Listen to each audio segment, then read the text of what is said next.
El acostumbrado paseo por las montañas alpinas para ver si necesitan comida. Van a tener hambre.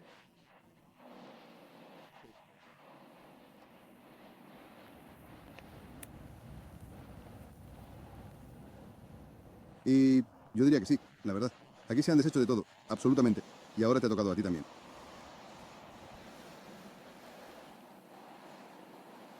Cambiado. Y ahora vamos a liberar a estas alpinas que se han quedado dentro. Miren, si soplo sobre ellas,